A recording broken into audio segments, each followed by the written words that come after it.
اولی خود که دعا بکنین که رب ما همه ما شما را توفیق عنایت بکنه که در اصلاح جامعه خود و اصلاح حکومت کل ما تلاش بکنیم.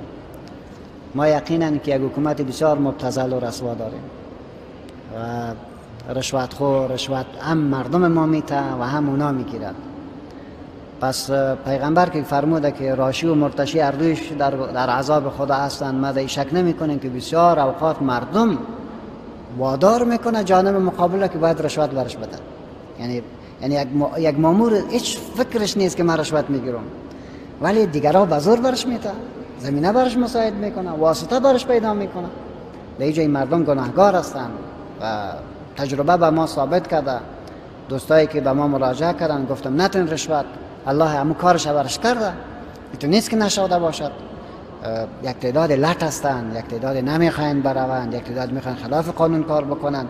یعنی ما که فکر کردم 50% درست است که مامورین رشوت میخوان، 50% دیگه مردم غلطی میکنن، مردم هم رشوت میدن، نمیخوان که حداقل یک روز در صف استاد شوند.